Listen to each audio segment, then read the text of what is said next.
Bismillahirrahmanirrahim. Alhamdulillah, alhamdulillah, summa alhamdulillah. Bismillah.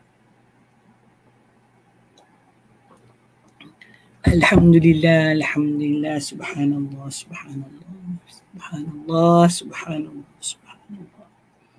Subhanallah, subhanallah, subhanallah, subhanallah.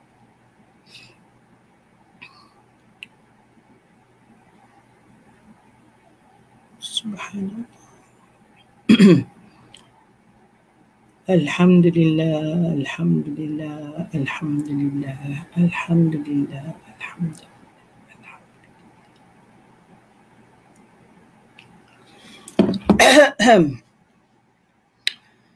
Bismillahirrahmanirrahim.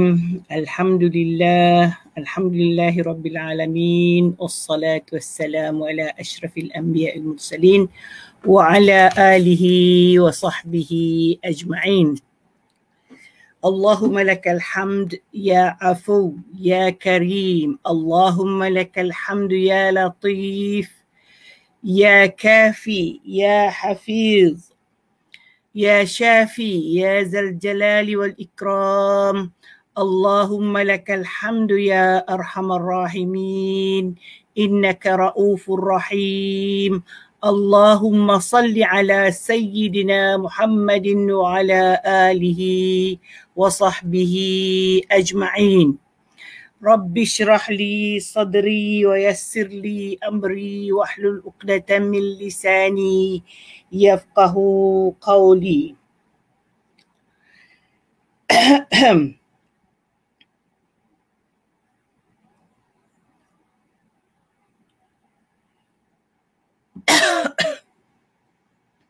اللهم افتح علينا حكمتك وانشر علينا من خزائن رحمتك برحمتك يا أرحم الراحمين. Tak live dah. Kita mulakan pertemuan kita pagi ini. Assalamualaikum warahmatullahi taala wabarakatuh. Dan kita mulakan dengan bacaan Ummul Kitab Al-Fatihah. Bismillahirrahmanirrahim. Alhamdulillahi rabbil alamin. Ar-Rahmanir-Rahim. Maliki yaumiddin. Iyyaka na'budu wa iyyaka nasta'in. Ihdinas siratal mustaqim. Siratal ladzina an'amta 'alaihim ghairil maghdubi 'alaihim waladdallin. Amin amin ya rabbal alamin. Alhamdulillah, syukur kehadrat Allah Subhanahu wa taala. Kita bertemu lagi setelah kita berehat sebentar ya pada hari Ahad. Kita tak bertemu kerana bonda ada bengkel. Dan hari ini alhamdulillah bonda rasa boleh walaupun pada pagi tadi rasa kurang sihat. Tapi saya bermohon kepada Allah untuk memberikan kesihatan dan kita dapat berjumpa insya-Allah dengan rahmat dan izinnya. Kita bertemu dan kita ada Nur Suria, kita ada Mazna Ibrahim. Okey, pada rakan-rakan yang ada ni tolong share dulu sebab ialah mungkin mereka fikir saya tidak ada pada hari ini. Dan pengumuman untuk pemenang yang pertama hari ini untuk mendapatkan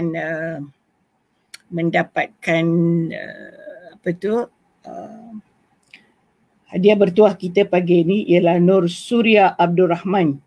Saya harap Nur Suria PM saya bagi nombor telefon dan alamat saya akan bagikan satu buku puisi bonda yang baru saja terbit. Okey. Dan saya ucapkan terima kasihlah kepada semua yang sentiasa follow bonda. Akhir-akhir nanti ada lagi hadiah. Hari ini saya nak bagi 2 hadiah kepada dua orang. Mungkin akhir-akhir tu mungkin selepas baru saya bagi tahu kerana saya tak lihat siapa share paling banyak sebenarnya. Yang tadi saya beri kepada nama yang mula-mula keluar dalam handphone saya lah. Okey, mungkin ada yang awal tapi dia keluar dalam handphone saya lebih awal. Nur Surya Abdul Rahman. Nur Surya ni dari mana Okey, hari ni ialah kita semalam menyambut Hari Merdeka. Pernah tanya tak diri sendiri? Adakah sesuatu yang mengongkong anda? Adakah sesuatu yang menjadi satu yang anda terasa terikat, anda rasa tidak puas hati, anda rasa tidak senang sebenarnya merdeka ni banyak yang kita boleh maksudkan sebab negara kita dah merdeka. Dan kalau kita nak perluaskan merdeka ni, kita ialah tidak ada cengkaman apa-apa ataupun ikatan. Ini kalau bonda lah yang nak beri makna, orang lain boleh makna lain. Pada bonda tidak ada yang memberikan memberikan kita apa saya nak cakap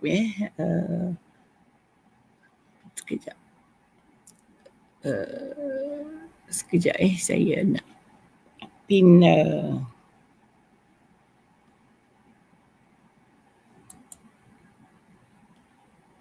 okey, kita ada Mazda Ibrahim. Terima kasih, memang betul dia follow saya sentiasa, tak pernah tidak. Ini pengikut-pengikut tegar tadabbur itu sebab bonda kata bonda bersyukur walaupun tidaklah beratus, beribu-ribu, berpuluh ribu, tapi ada yang follow secara tegar, secara maksudnya berterusan, dan saya tidak akan tinggalkan sahabat sekalian selagi saya sihatlah maksudnya. Mudah-mudahan kita diberi hidayah oleh Allah. Saya sebut kita termasuk bonda dan semua sekali, sebab kita sentiasa memohon rahmat Allah, memohon hidayah Allah. Mudah-mudahan kita sentiasa disirami dengan hidayahnya dan kita mendapat rahmat untuk masuk ke syurga Jannatul Firdaus. Dan apa yang kita harapkan, kita sama-sama masuk ke syurga insya-Allah. Itu yang kita doakan setiap hari. Jadi kita bila duduk macam ni untuk mendengar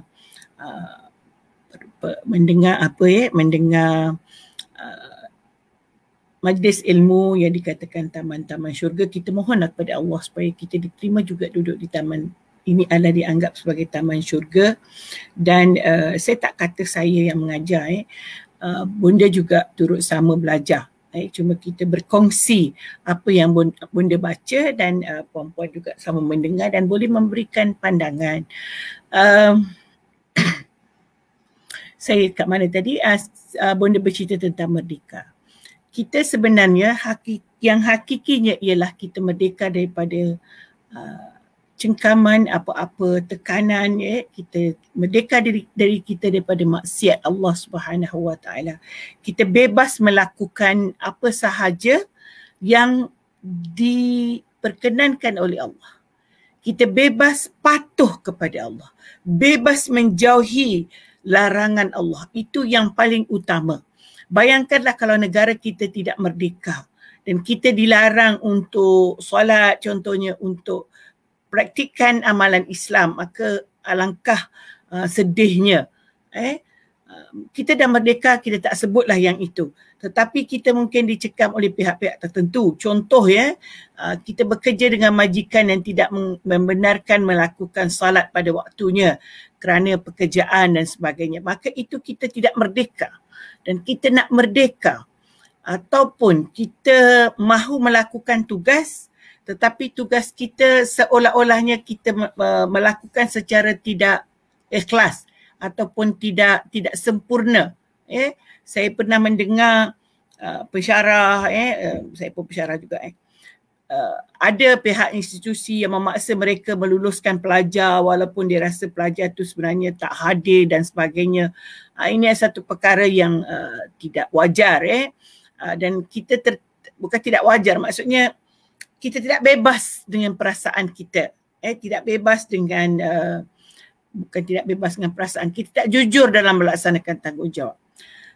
Contoh lagi, mungkin kita sebagai isteri dan suami kita tidak solat contohnya. maka jiwa kita tidak tenteram kerana kita tahu bahawa selagi suami kita tidak melakukan amalan yang betul, kita terus bertanggungjawab dan untuk memperbaikinya. Jadi itu semua menyebabkan kita rasa tidak merdeka dan tidak bebas dalam diri kita. Terutamanya kalau suami tadi pula marah-marah kalau kita lambat kerana solat dan sebagainya. Ini satu perkara, bukan tidak wujud. Mungkin dalam diri kita orang lain tidak berlaku, tetapi ada yang berlaku begini, maka dianggap tidak merdeka. Mudah-mudahan kita baru saja menyambut hijrah, kemudian kita masuk bulan merdeka, maka mudah-mudahan kita berhijrah dari perkara yang baik kepada yang lebih baik, daripada yang tidak baik kepada yang baik. Dan kita juga merdekakan diri kita untuk melaksanakan ibadah kepada Allah Subhanahu wa ta'ala. Jadi saya kira para sahabat sekalian, kita mengucapkan syukur kehadrat Allah Subhanahu wa ta'ala. Mudah-mudahan kita diberkati oleh Allah Subhanahu wa ta'ala. Risha Abdul Rahman, alhamdulillah. Kemudian kita ada siapa ni, Maznah lagi tadi, Maznah Ibrahim. Kita ada siapa lagi? Kenapa saya tengok kat situ Saya sepatutnya tengok sini je senang. Kita ada Nutia. Nur Surya, dia kata dulu sama-sama belajar baking kat CK dengan Bonda Prof. Ya, sebab tu saya terfikir nama ni macam biasa saya Bonda nampak dah lama kan kita tak belajar baking. InsyaAllah sebenarnya hari tu Bonda rasa macam nak buat live baking. Tengoklah kalau ada rasa kekuatan, Bonda akan buat sambil-sambil buat tazkirah. Tapi mungkin coming soon yang dekat ialah Bonda akan buat live gubah bunga sambil kita tazkirah. Contohnya kalau hari ni Bonda live gubah bunga, Bonda bagi sikit tazkirah berkaitan dengan surah Ikhlas. Kita ambil lah surah-surah lazim Mudah-mudahan kita diberkati oleh Allah Saya cuba nak bawa begitu supaya kita tahu bahawa kita buat apa pun, kita sebenarnya tidaklah mengekang kita daripada melakukan ibadah khusus juga. Walaupun kita buat ibadah umum, jadi kita dapat berganda pahala.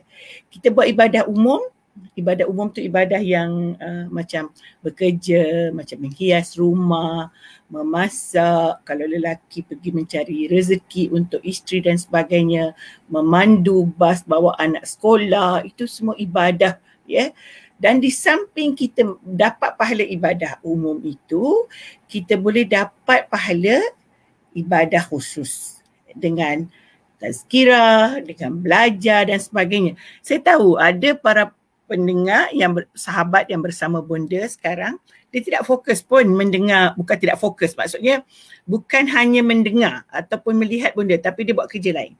Mungkin dia melipat kain, mungkin dia sambil menaikkan telinganya mendengar. Itu biasa. Sebab Bonda biasa buat begitu. Macam Bonda ulang banyak kali. Sebab itu share. Orang mungkin tak tengok pun Bonda, tak catat pun, tak komen pun, tetapi dia dengar. Dan didengar, dan mungkin ada satu perkataan, mungkin ada satu ayat yang mungkin menyentuh hatinya, maka yang share itu juga dapat pahala. Of course lah Bonda nak juga dapat pahala. Dan kita macam Bonda kata, kita naklah semua sekali para sahabat masuk juga ke syurga bersama dengan pahala yang kita dapat. Kita tak bayar apa-apa kalau kita nak share. Kita buat amalan yang mudah dengan jari-jari kita sahaja. Dan kita berdoa. Sambil kita share tu kita doa, ya Allah, mudah-mudahan ada manfaat yang mereka yang join ini dapat. Macam tu. Kita dah cerita dengan Merdeka, kita dah cerita juga tentang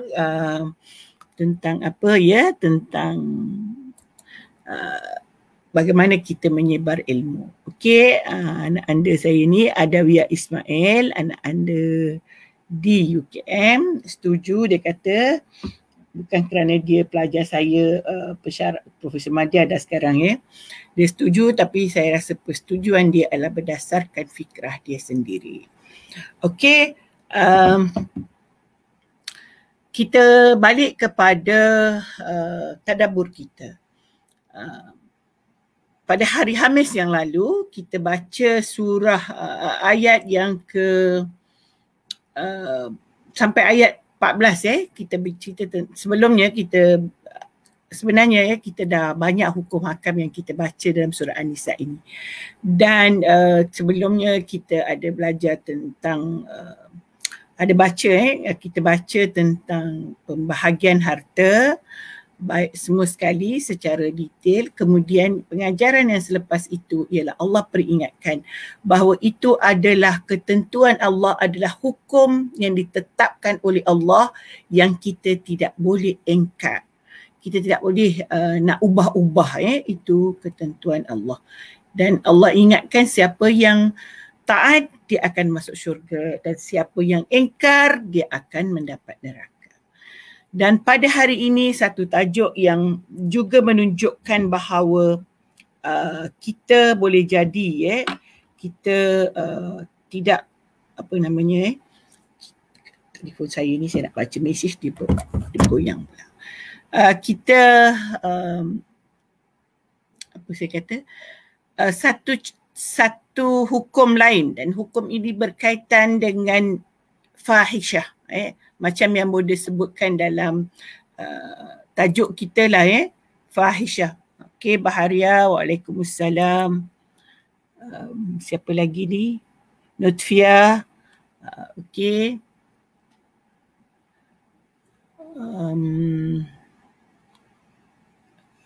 Siapa lagi? Kita tengok dulu siapa ada. Elvira ni juga adalah pengikut tegar. Saya ucap terima kasihlah kepada yang follow Bahria, Elvira, ramai lagi yang lain-lain Mungkin hari ni Kamisah rasanya selalu tak ada, Maznak selalu ada, Maznak ramailah. Dan ada juga yang mesej saya dan benda sangat terharu dengan apa yang anda bantu saya untuk sebarkan ilmu. Okey, dan hari ini kita sampai kepada ayat yang ke-15 yang berbunyi yang satu hukum yang ini juga yang ada fahisyah yang menyebut tentang fahisyah. Jadi kita nanti nak cerita fahisyah tu apa. Kita baca dulu. Auzubillahi minasyaitanirrajim. Bismillahirrahmanirrahim. Wallati ya'tina fahishata min nisaikum fastashhidu alaihinna arba'atan minkum. Okey. Jadi ini adalah firman Allah berkaitan dengan wanita juga sebab allati itu daripada kalimah allati yang bermaksud yang itu ataupun di dalam bahasa Arab panggil isim mausul, dikhususkan kepada wanita. Seorang wanita allati yang. Kalau allati ramai. Ya'tinal fahishata yang melakukan fahisyah. Ma makna al-fahisyah? Apa maksud fahisyah? Fahisyah ialah keburukan. Saya buka dalam kitab tafsir, dia kata al-fahisyah perbuatan buruk, perbuatan maksiat, dan dia dirujuk dengan makna zina. Atau dimaknakan dengan makna istilah itu bahawa yang dimaksudkan fahisyah di sini ialah zina. Dan zina ini termasuk homoseksual. Termasuk bukan lelaki dan perempuan sahaja. Ini banyak dibicarakan. Kerana dia tak sebut di dalam ayat-ayat yang lain ada sebut az-zani waz-zaniyatu. Betul kan? Itu penzina lelaki dan penzina perempuan. Tetapi di dalam sini allati ya'tinal fahisyah yang melakukan fahisyah. Kalau homoseksual bagi wanita ialah lesbian lah kan, kita tahu, LGBT. Jadi dia kata daripada wanita kamu ini maksudnya daripada kaum wanita yang Muslim. Maksudnya semualah, bukan isteri sahaja, bukan anak sahaja, tapi daripada kalangan kamu. Maksudnya kalangan umat Islam. Maka fastashhidu alaihinna arba'atan minkum. Maka cari saksi 4 orang daripada kamu. Fa in syahidu, kalau terbukti disaksikan, famsikuhunna fil buyuti, maka tahan dia di rumah, tak benarkan dia keluar, dipenjarakan di rumah, hatta yatawaffahunnal mautu, sehingga sampai masanya dia mati. Au yaj'alallahu lahunna sabila, ataupun dijadikan oleh Allah baginya jalan, ataupun apa nak buat dengan dia ni. Okey, ada banyak perkara yang kita nak bincangkan di sini. Pertamanya tentang ayat ini ialah menahan mereka di rumah. Kita ada dengar hukum berzina ini dengan hukum yang lain di dalam surah An-Nur. Kalau kita lihat dalam surah An-Nur disebutkan surah An-Nur ayat 2, A'udzubillahi minasyaitanir rajim. Az-zaniyatu waz-zani fajlidu kulla wahidin minhuma mi'ata jaldah wala ta'khuzkum bihima ra'fah fi dinillah. Dia kata, dan penzina perempuan dan penzina lelaki fajlidu huma, maka fajlidu di sini ialah maksudnya sebat fajlidu. Jilidu tu maknanya pukul, asalnya maknanya kulit, masa sakitkanlah kulit, pukul dia. 100 kali sebat, wala ta'khuzkum min bihima ra'fah, kita tak boleh beri ringan-ringan perkara berat. Fi dinillah, pada agama Allah. Bila Allah larang dan Allah berikan hukum, kita mesti laksanakan. In kuntum tu'minuna billahi wal yaumil akhir, sekiranya kamu beriman kepada Allah dan hari akhirat. Iman hari akhirat ni bunda sentiasa saja sebut.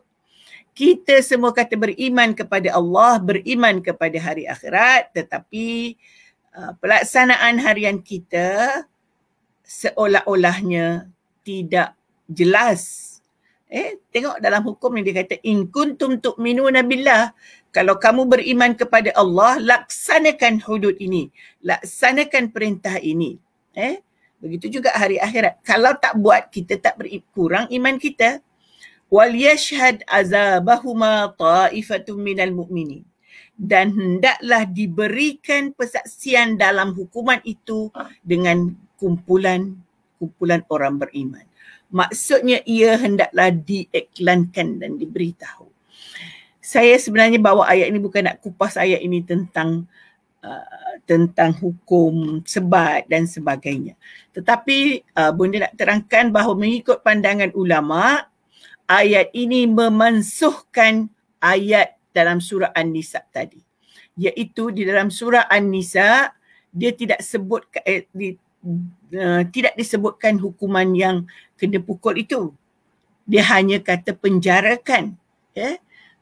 Tetapi walaupun dia sudah dimansuh tu maksudnya ayat surah An-Nur tu datang kemudian, maka dia lebih menjelaskan hukum yang sepatutnya, iaitulah disebat 100 kali kalau dia masih belum berkahwin lagi. Nanti ada hukum-hukum lain saya tidak panjangkan cerita itu. Apa yang bunda nak ceritakan di sini ialah sebenarnya diterangkan bahawa memang ada hukum kepada mereka yang melakukan fahisyah. Saya ulang sekali lagi, fahisyah bukan sahaja zina lelaki dan perempuan, termasuk juga homoseksual. Nanti kita akan cerita yang bahagian lelaki. Ini kita cerita yang perempuan. Allati ya'tinal fahisyah. Bagi ulama yang mengatakan dia termasuk juga lesbian, sebab ayat ini mengatakan allati, termasuklah wanita dengan wanita. Kan? Nampak tak? Dan juga wanita dan lelaki. Fastashidu alaihinna arba'atan minkum. Hendaklah dia disaksikan oleh 4 orang. Ini yang kita nak lihat. Kita Islam meletakkan mesti ada saksi 4 orang. Dan penyaksian itu disebutkan bahawa yang menjadi saksi itu 4 orang lelaki yang adil, iaitu yang memang tak buat maksiat lah, yang solat dan sebagainya. Kemudian dia hendaklah orang Islam. Dan satu lagi dia adalah baligh. Dan satu lagi ialah berakal. Kalau datang orang gila kata aku nampak si fulan ni berzina, kita tak boleh dengar. Orang nyanyuk kah? Kerana mungkin dia hanya itu yang dalam imajinasi dia. Orang tak ada akalnya tidak berapa sempurna. Dia selalu diimajinkan sesuatu dan dia cakap. Sebab tu kita kalau imajinkan sesuatu, lepas tu kita cakap tu sifat kita macam orang gila. Cuba elakkan. Tidak semestinya apa yang kita khayalkan itu betul. Okey. Jadi kita tidak boleh mengatakan si fulan itu berzina, si fulan itu homoseksual hanya dengan kata-kata ataupun persepsi ataupun anggapan kerana dia sering bersama, kerana dia sering dan sebagainya, lalu kita kata dia berzina. Berzina itu mestilah disaksikan oleh 4 orang. Yang perlu disaksikan itu ialah kalau nak beri hukum. Kalau nak beri hukum zina. Termasuklah hukum zina yang disebutkan dalam surah An-Nur, iaitulah fajliduhuma, pukul, sebatlah dia 100 kali. Tetapi oleh kerana amat sukar untuk, bukan mudah sebab itu saya rasa pelik lah kalau orang takut sangat dengan hudud ni. Bukan mudah untuk membuktikan seseorang itu berzina. Bukan mudah membuktikan orang itu berzina. Tidak semudah yang kita kata. So janganlah takut sangat baik yang bukan Islam pun. Kalau tidak ada pembuktian, tak boleh juga. Tetapi Islam beri hukum lain kepada mereka yang dikatakan taqrabu az-zina. Sebab Allah perintahkan wala taqrabu zina. Jangan hampiri zina. Hampiri zina itu, hampiri fahisyah itu, ada banyak perkara yang boleh dikatakan menghampiri zina. Saya letakkan satu. Ikhtilat, pergaulan lelaki dan perempuan secara bebas. Pergaulan bagaimana? Bukan kita pergi seminar, kita duduk sama-sama lelaki perempuan itu dianggap pergaulan. Bukan kita pergi sekolah, kita duduk lelaki perempuan itu dikatakan pergaulan. Pergaulan ialah pergaulan bebas. Bebas bertepuk tampar, bebas duduk dekat-dekat, berpegang-pegang. Itu namanya bebas. Bebas berkata-kata, mengeluarkan kata-kata yang boleh membangkitkan perkara yang tidak baik, itu pun taqrabuz zina. Memberi pandangan yang boleh menyebabkan tertarik antara dua jantina tadi, ataupun perempuan dengan perempuan, laki-laki sekarang ni memang masalah juga. Okey, bukan sekarang pun, dia daripada zaman Nabi Lut lagi. Okey, jadi dan itu satu. ikhtilat, pergaulan bebas. Kadang-kadang pergaulan yang bebas itu boleh membuahkan perkara yang tidak baik. Yang kedua ialah khulwah.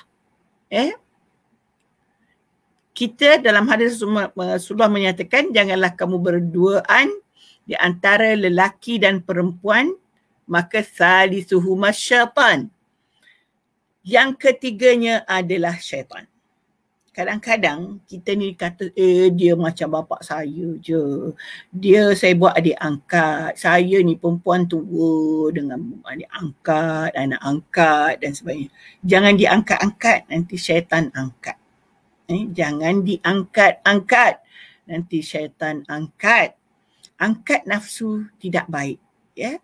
Sebab itu, elakkan berdua-duaan secara, contohlah selalu kita sebut, ditutup oleh satu pintu.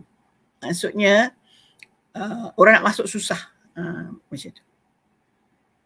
Jadi, elakkan. Perkara ini perlu dielakkan. Bukan kita, bukanlah maksud saya ni kita, kadang-kadang kita niat awal kita kerja. Okey. Lalu kita kata saya kerja je. Dan oleh kerana kita kerja, kita lupa bahawa perkara itu dilarang. Kadang-kadang kita ada benda yang kita nak bincang. Perbincangan itu berlaku bukan sekali. Kalau dia berlaku sekali tu kadang-kadang tidak berlaku apa-apa. Tetapi perkara yang tidak baik, syaitan ini mengambil kesempatan. Dia gula-gulakan, orang kata. Dia letak pemanis di wajah semua dua-dua belah pihak. Kadang-kadang orang yang berambut putih pun kita lihat handsome sangat. Kadang-kadang muka garang pun kita rasa, wow, inilah dia lelaki yang gagah perkasa. Mungkin perempuan itu dah jalan kaki dengkuk, kita rasa itulah lenggang lengguknya. Itu syaitan kan, dia tunjuk yang baik-baik, ditunjuk yang manis-manis, lalu kita rasa itulah yang bagus, maka kita berlakulah perkara yang tidak diingini. Jadi tadi saya sebutkan zina itu memang itu yang hukumnya. Jadi kalau qarabatuz zina bagaimana? Sebab itulah pihak berkuasa agama Islam menghalang ataupun memberikan hukuman kepada mereka yang berkhulwah. Mereka yang dipanggil halwat dalam bahasa Melayu. Khulwah itu bersunyi-sunyian di antara lelaki dan perempuan. Dan ini boleh dibuktikan dan mudah ada saksi. Sebab kadang-kadang ada saksi. Sebenarnya itu pun di dalam hukum zina pun boleh disaksikan itu kalau kita diperhatikan punya CCTV dan ada 4 orang lelaki yang adil mengatakan dia betul dia berzina, itu kira saksi juga. Tapi kalau katakan mereka berdua-duaan saja, masuk ke bilik hotel berdua-duaan, tak berlaku apa-apa, dia kata saya tak buat apa-apa, saya sembang-sembang aja. Tetapi itu adalah permulaan kepada zina. Qarabatu taqarrubuz zina. Menghampiri zina, wala taqrabuz zina, jangan hampiri hampiri itu. Dan yang seterusnya selain daripada tadi saya katakan ikhtilat, berdua-duaan, yang ketiga juga ialah ketidaksempurnaan di dalam pakaian. Kita perlu menutup anggota kita yang boleh menarik perhatian pihak lain. Sebab itu memang disebutkan di dalam hadis Rasulullah, naklah dia menutup ini, dia tunjuk muka dan 2 tangan. Maksudnya menutup pula, naklah dia menutup melainkan muka dan 2 tangan. Tetapi kenapa diafdalkan lebih baik menutup kesemuanya? Kerana kemungkinan ada wajah yang boleh menarik perhatian. Sebenarnya kadang-kadang nampak mata tu pun kalau dia jadi seksi, itu pun masalah. Sebab saya pernah dengar mereka kata dia suka tengok yang niqab dan nampak mata, sebab mata itu menarik dia. Jadi dalam keadaan itu, sebab itu Arab dia tutup juga mata, dia hanya melihat daripada balik niqabnya. Sebenarnya kalau dia menyusahkan tidaklah, tetapi kalau dia menimbulkan fitnah, mungkinlah kita tidaklah sampai ke situ dalam masyarakat kita, sebab tidaklah dikatakan perkara itu boleh menimbulkan perkara yang tidak baik.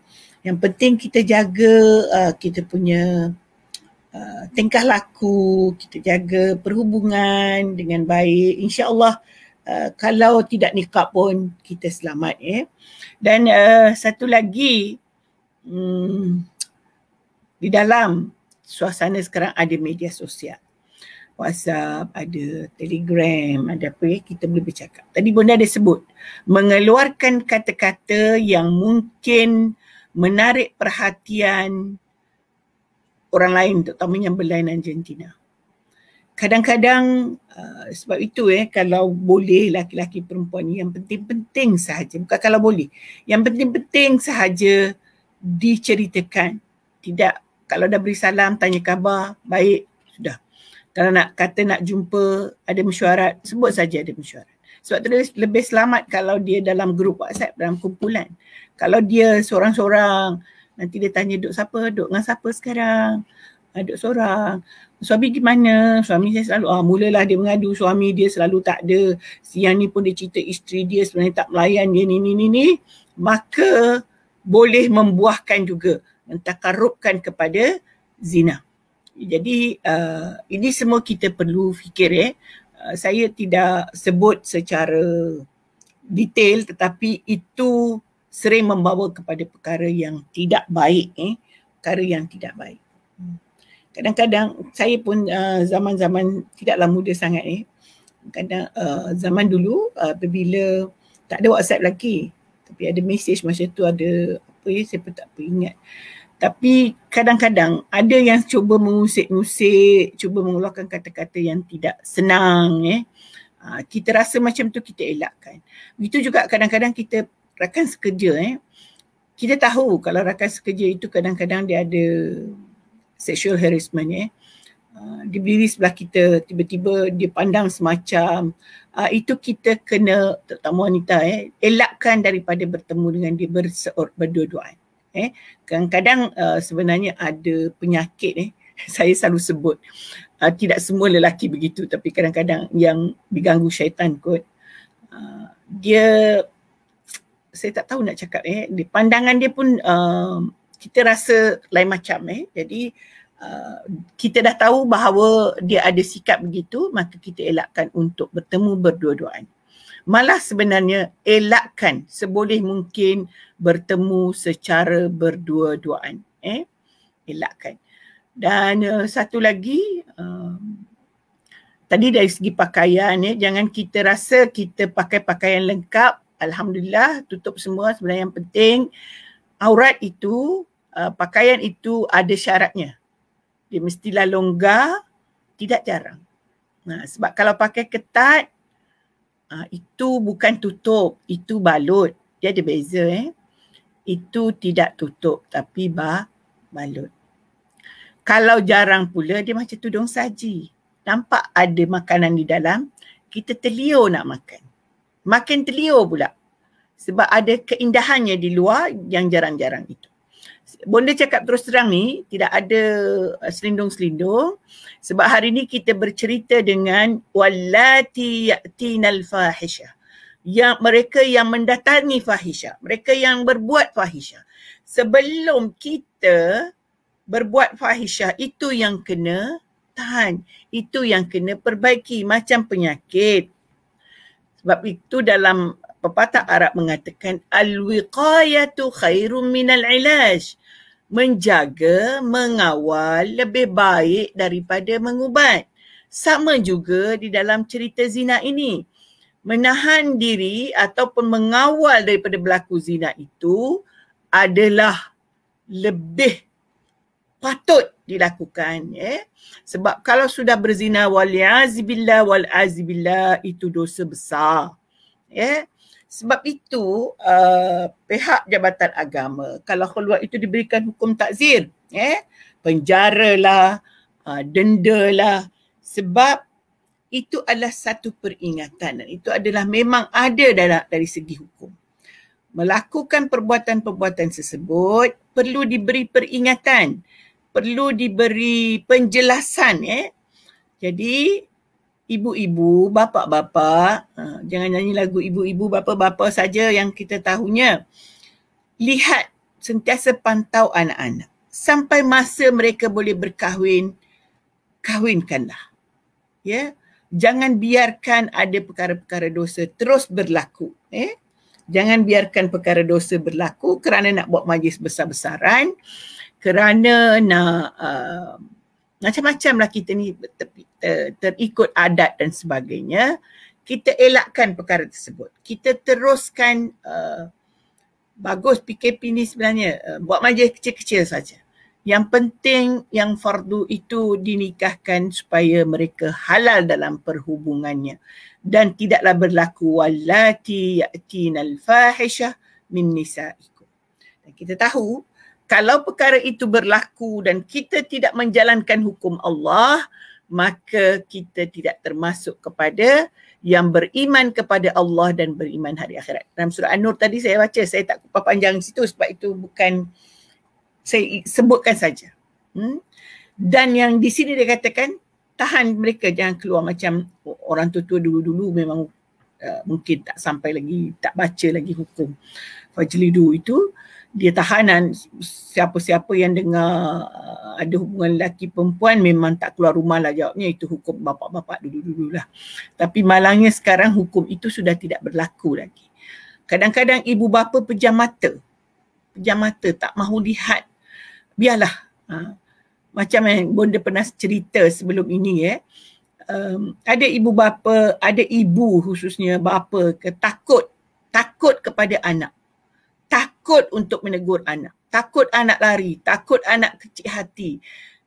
Yalah, kita ni dah tua, mengharap sangat ke anak. Mengharap mereka bantu dari segi kewangan, mengharap menemankan, menjaga, nanti kalau ditegur merajuk, lari dan sebagainya. Anak-anak tu pun kena fahamlah, ya. Sebab itu pada ibu-ibu, bapa-bapa beri pendidikan kepada anak-anak daripada kecil lagi. Pendidikan itu termasuklah pendidikan Al-Quran. Bukan kita apabila anak dah pandai mengaji, anak dah pandai baca Quran, cukup. Mereka mesti faham apa yang terdapat dalam Al-Quran. Mereka mesti tahu dan hayati apa dalam Al-Quran. Mereka mesti ikut apa yang ada dalam Al-Quran. Dan mereka juga perlu kita ajar setiap hari melaksanakan solat dan berdoa untuk mengelakkan daripada melakukan perkara yang diharamkan oleh Allah. Buat yang mudah-mudah saja, jangan terlalu payah suruh baca doa itu, doa ini. Saya selalu tekankan, saya selalu dulu pergi, Bonda selalu pergi ceramah ni, Bonda bagi begini saja. Setiap anak melangkah keluar, ingatkan, baca Bismillahirrahmanirrahim dengan nama Allah, kita keluarkan. Dan apabila kita menyebut nama Allah, kita lekatkan di dalam hati kita bahawa kita keluar dengan nama Allah. Ya Allah, jauhkanlah aku daripada melakukan perkara yang dilarang Allah di luar sana. Dengan namamu ya Allah, aku mahu perjalananku keluar ini walaupun dekat pergi kedai 2-3 langkah pun, ada pahala yang saya dapat. Kita tak tahu, kadang-kadang kita keluar-keluar ada pahala, kita baca bismillah, kita baca subhanallah, ada apa-apa. Kadang-kadang kita jumpa orang minta bantuan, kita hulur RM1, pahala. Ni tak, dia beli barang selonggok. Lepas tu ada budak kecil nak beli aiskrim. Tunggulah 20 minit, makcik ni tak habis-habis beli barang. Sekali dia ambil lagi. Budak tu meleleh, Alio nak makan aiskrim. Apalah salahnya. Cakaplah dengan tuan kedai, saya bayarkan aiskrim budak ni, biarlah dia pergi makan. Sedekah dah. Kita pun tak tahu itu anak siapa, dia orang susah ke, dia pernah nak keluarkan duit RM1, bukan main payah lagi. Lepas tu nak beli pun satu kerja lagi. Dan kita niatlah mudah-mudahan dia setelah kita belikan dia itu, dia balik, dia belajar, dia menolong mak bapak dia, so dapat pahala lebih. Kan? Kita sebenarnya, macam Bonda sebutlah, kita terus doa dan doa. Begitulah kita doakan anak-anak kita. Saya kembali pula kepada yang ni, kita habiskanlah dulu satu ayat ni, lepas tu baru Bonda cerita-cerita. Fa'in syahidu famsikuhuna, kalau dah ada saksi maka tahanlah dia di rumah ini. Tapi saya Bonda dah cakap ayat ini telah dinasahkan. Walaupun telah dinasahkan, kita tengok. Maksudnya boleh juga, terutamanya kalau belum berlaku zina lagi tetapi sudah ada nampak keliaran yang berlaku kepada sifat-sifat liar yang berlaku kepada anak-anak, maka kita sebagai ibu bapa, kita sebagai penjaga, kita abang, kita adik, kita bapa saudara, kita datuk, mestilah menahan mereka fil buyut. Jangan benarkan dia keluar seorang diri. Jangan benar, bukannya tahan itu maksudnya tahan daripada jangan keluar-keluar, kesian pula dia nak pergi sekolah, nak ini ya, tapi pantau setiap tingkah lakunya. Hatta yatawaffahunnal mautu. Sebenarnya ada ulama tafsir mengatakan bahawa yatawaffa itu maksudnya wafat itu bukan berarti mati lagi dalam konteks ayat ini ya. Maksudnya yatawaffahuna, sampai melalui masa untuk sampai kepada mati. Maksudnya dalam perjalanan dia untuk mati, kita tahu mati itu bila. Mungkin dia mati umur 60, mungkin dia mati 50, mungkin 66 macam saya ni, tak tahu lagi. Bila, walaupun dah tua kan, akan mati. Sebab itu kena tahan. Maksudnya sepanjang masa lah, dia bukannya, kalau berzina tu memang dipenjara betul lah. Tapi kalau kita bimbang perkara itu berlaku, perlulah ada muslihat yang kita perlu jaga. Dia nak belajar, dia juga nak bersosial. Dia bersosial dalam arti kata dia ada sahabat. Mudah-mudahan sahabat baik dia membantu dia. Kita lorongkan dia kepada perkara-perkara yang baik. Sebagai bapa ni, kita banyak nasihatkan pada anak-anak kepada aktiviti yang baik. Daripada dia berpeleseran, cubalah kita cadangkan. Saya rasa memang anak-anak muda tak suka dengar apa yang saya cakap ni. Tapi kita tak tahu. Kita berdoa kepada Allah. Katalah ada bengkel keusahawanan.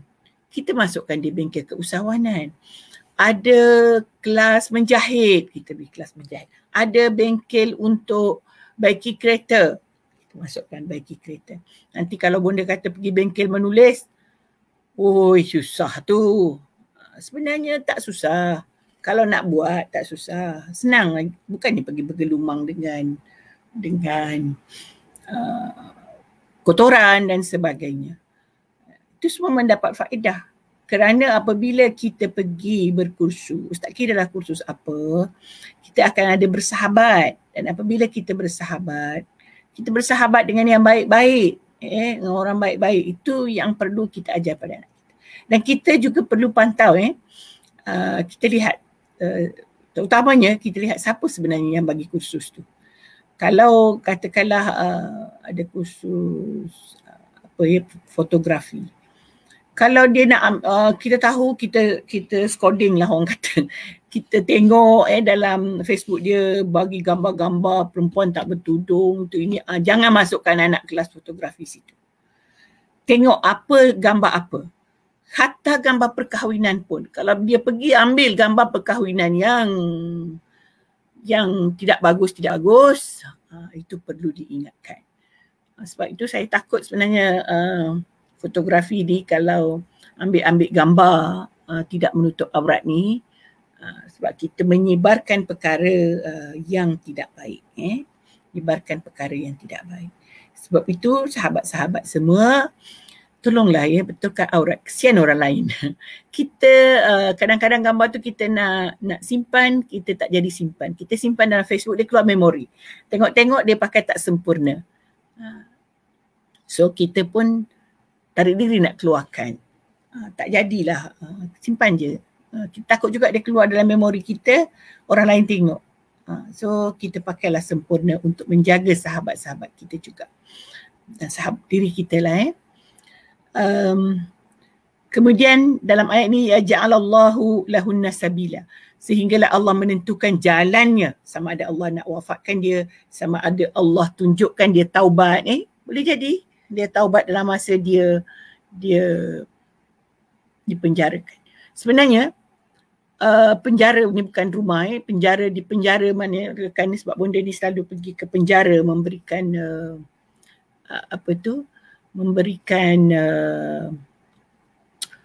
memberikan bimbingan. Ada beberapa kes sebenarnya mereka bertaubat di penjara, malah mereka boleh hafaz Quran. Ada orang menjalani hukum bunuh, sebelum sampai kepada hukum bunuh dia dah hafal Quran. Yelah, dia tak ada kerja apa-apa dalam penjara tu, melainkan Allah nak bagi dia bertaubat, lalu Allah lorongkan supaya undang-undang menentukan dia dipenjarakan dan dia bertaubat.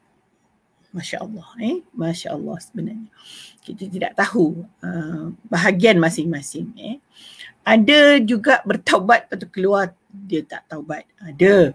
Tetapi banyak yang memberikan perkara-perkara yang baik dan nama pun penjara untuk memulihkan mereka.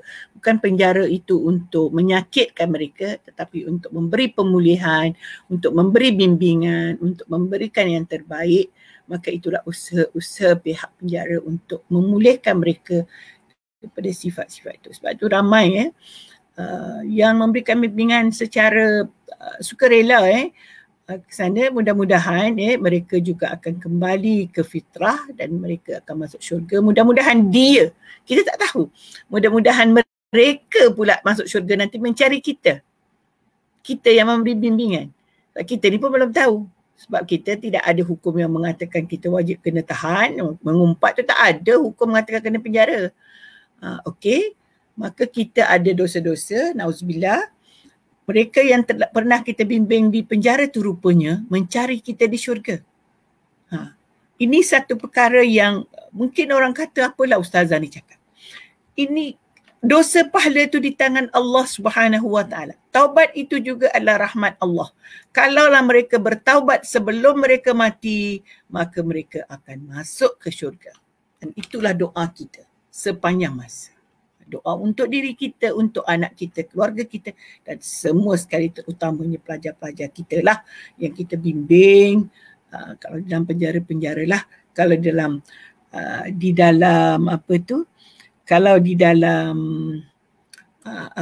di dalam tadabbur ni, live ini, bonda juga akan sentiasa mendoakan semua, mudah-mudahan kita sama-sama masuk syurga. Kalau tak jumpa bonda di syurga nanti, carilah bonda, betul tak?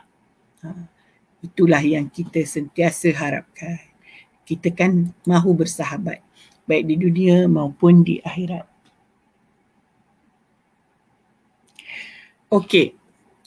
Itu Puan Maznah dah saya pinkan dia kata ada point di situ, boleh yang lain boleh baca. Okey. Ayat yang seterusnya. Alamak, pukul 11.30. Saya rasa saya tak nak sambung ke pukul 11.30 sebab saya terganggu di situ nanti. Tidak habis. Sebenarnya ayat yang seterusnya, teaser kita untuk hari Khamis adalah untuk lelaki. Jadi kita akan bercerita juga tentang homoseksual, tentang lelaki.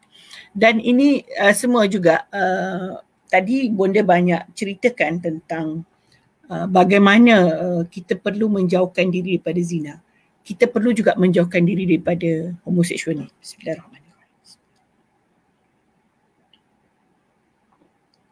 Dia begini kadang-kadang persahabatan kita terlalu baik dengan seseorang. Utamanya anak-anak dalam college anak yang di Kamsis, di college, di mana-mana sahabat kadang-kadang kita keliru dalam bila kita muda kita keliru.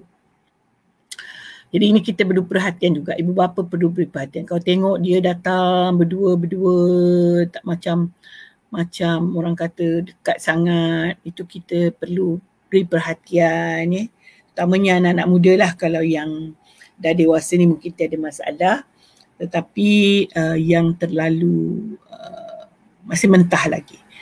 Mereka sayang mereka tu kadang-kadang mereka menjadikan mereka keliru. Selalu dia mendapat kurang, contohnya dia kurang mendapat belayan ibu bapa.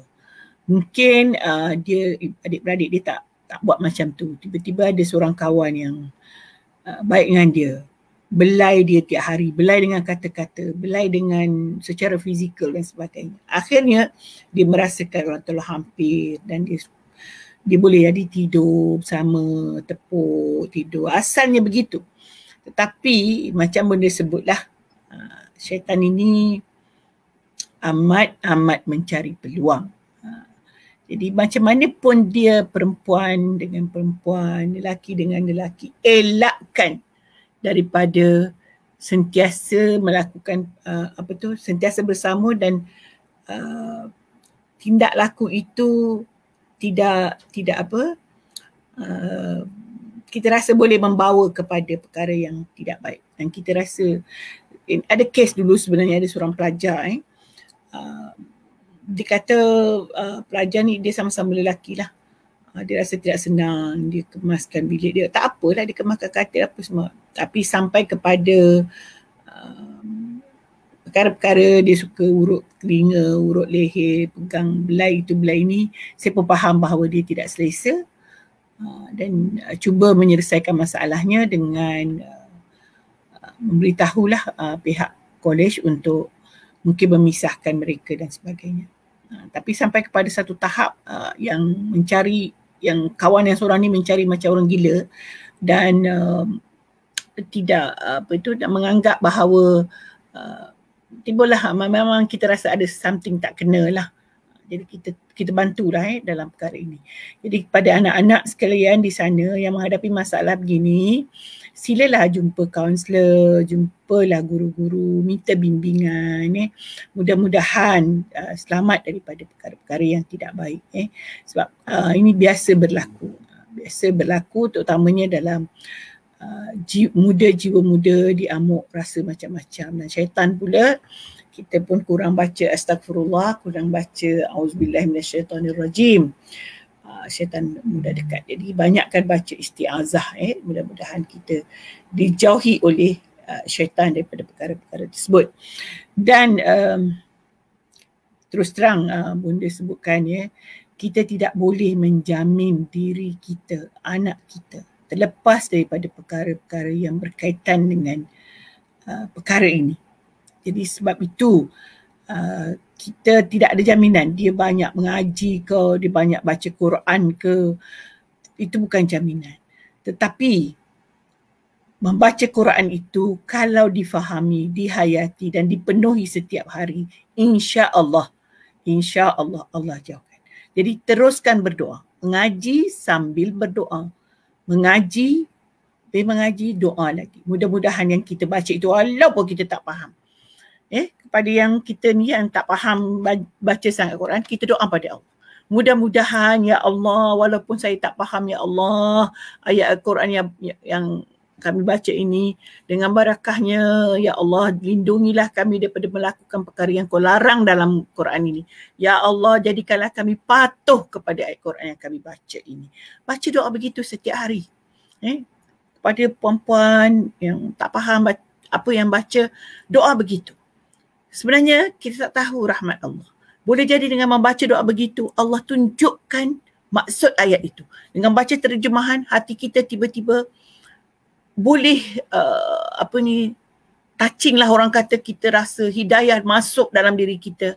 Kadang-kadang kita tak rasa. Kerana Allah itu bukan bagi kita rasa, oh kamu dah dapat hidayah. Tidak. Allah bagi kita kesedaran. Allah bagi kita. Dia tak kira. Mungkin orang yang tak belajar agama pun boleh dapat. Jangan kata saya ni ustazah, tak pernah belajar agama, saya ni belajar ni, saya tak sempat nak pergi surau, saya tak sempat nak ini. Kita doa pada Allah. Kita baca. Kalau kata ustazah saya lambatlah baca Quran. Memang lambat kalau tak biasakan. Biasakanlah. Kalau susah sangat, sibuk sangat, macam Bunda sebut tadi, bacalah Fatihah ketika kerja. Bacalah Qul Huwallah banyak-banyak. Bacalah Qul A'udzu birabbin nas banyak-banyak. Itu semua penghalau syaitan. Qul falaq, Qul A'udzu bin nas, itu semua penghalau syaitan. Baca Quran, baca A'udzubillahi minasyaitonirrajim, itu penghalau syaitan. Itu sebab orang kata bonda ni, dia kata bagi tadabbur sesuai orang surau-surau. Bukan orang surau-surau. Sebab bonda ni dah bercakap di Facebook. Jadi orang surau tu kadang-kadang tak masuk Facebook pun. Tak ada. Jadi cuma gaya lah kot, kerana banyak mengajar di surau, dia orang kata gaya. Tak apalah. Gaya tak gaya, bonda berdoa mudah-mudahan mungkin orang yang tak suka ke surau pun akan dapat hidayah daripada Allah. Saya sangat memohon anda semua mendapat hidayah daripada Allah Subhanahu Wa Taala, baik diri saya maupun anda semua. Jadi itu sahaja untuk pertemuan kita pagi ini. Kita berdoa kepada Allah, ya Tuhan kami, jauhilah kami daripada gangguan syaitan. Ya Allah, selamatkanlah keluarga kami daripada gangguan syaitan. Ya Allah, ya Tuhan kami, kawallah nafsu kami, kawallah nafsu anak-anak kami, lorongkanlah nafsu kami kepada perkara yang baik. Ya Allah, lorongkanlah jiwa kami kepada yang baik. Ya Allah, jauhilah jiwa kami dari perkara yang tidak baik. Ya Allah, jauhkanlah kami daripada dugaan-dugaan yang kau larang, ya Allah. Ya Allah, jauhilah kami daripada ujian-ujian taat kepada, bukan taat, maksudnya patuh mendengar kata syaitan. Kami mahu patuh kepadamu sahaja, ya Allah. Merdekakanlah kami daripada syaitan, baik syaitan yang berupa manusia ataupun iblis. Ya Allah, jauhkanlah kami daripada gangguan-gangguan yang boleh mengganggu perasaan kami, mengganggu hati kami, mengganggu jiwa kami. Berilah kami peluang, ya Allah, untuk bertaubat kepadamu, ya Allah. Berilah kami peluang untuk beramal dan beribadah kepadamu, ya Allah. Berilah kami peluang untuk terus berbuat baik kepadamu. Jauhilah, selamatkanlah anak-anak kami. Selamatkanlah kami, generasi muda dan generasi anak-anak semua. Selamat daripada perkara-perkara yang engkau larang, ya Allah. Tunjukkanlah mereka jalan yang benar. Sekian wabillahi taufiq wal hidayah. Wassalamualaikum warahmatullahi taala wabarakatuh.